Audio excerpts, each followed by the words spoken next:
O governo que estava aí, que era um governo de extrema-direita, né, e com Guedes lá chefiando o setor da economia, né, o que a gente observou no final agora, e ele não conseguiu implementar, mas naturalmente, se ele tivesse ganho a eleição, a pauta continuaria nesse segundo mandato, se eles tivessem sido eleitos.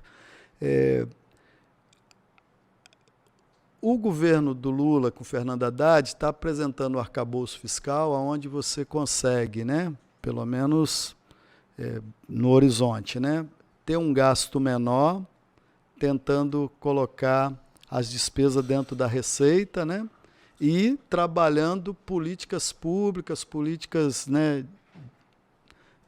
de investimento, crescimento do país, para que a arrecadação melhore, né? Okay. E isso tem que ter uma certa perenidade, você não faz isso de um dia para o outro, né?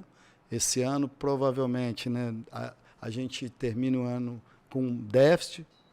O ministro, né, tem falado, Fernando Haddad, que esse déficit vai ser menor do que o que foi projetado, a gente espera que ele consiga. O ano que vem fica 0-0 e a partir de 2025 começa a ter superávit, né? Então, a pauta do governo anterior, ele não apresentou arcabouço, ele não fez nada, o que ele fez foi furar o teto de gastos que eles mesmos, né, defendiam a implementação, quando fez um monte de política desesperada de última hora para ganhar a eleição. Então, assim, o que a gente observa? Ele tinha colocado a Eletrobras para vender, Correios para vender, Petrobras, falava-se em vender o Banco do Brasil, né, portos, e por aí ia, né?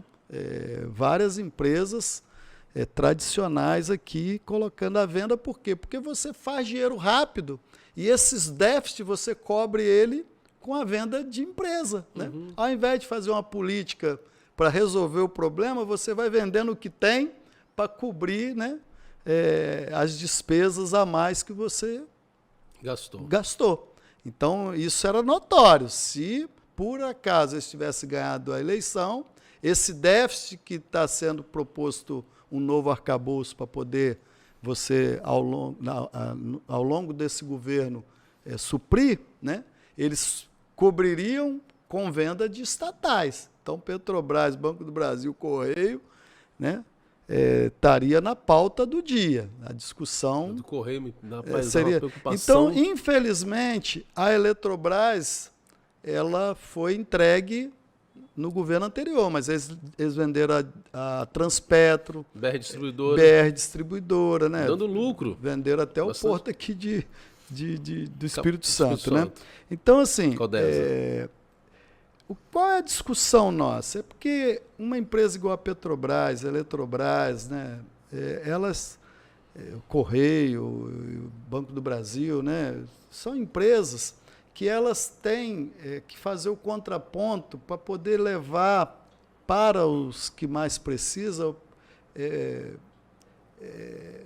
frutos do que ela gera de riqueza, né? Então, assim, empresas públicas,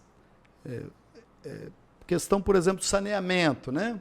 Você leva água e leva questão do esgoto, né? Tratamento de esgoto, em lugares que não dão, às vezes, retorno financeiro adequado. Inclusive, está uma discussão muito grande aí. Então, a questão de energia, você faz a mesma coisa. Na questão da Petrobras, que é uma outra realidade, ela deve ser usada, né? Ela tem que dar resultado, tem que dar lucro, mas ela precisa ter também investimento. Ela precisa fazer uma política de fomentar, né, a questão da indústria nacional, né? Como é que faz isso? Nacionalizando refinaria, produzindo plataformas aqui com, né, os recursos humanos brasileiros, né? Fazer investimento no nosso país e não entregar todo o lucro para fora, né? Então, assim, você, no caso da energia, o que a gente discute não é só que vai aumentar o preço da energia, né? Ela vai também cumprir a função social.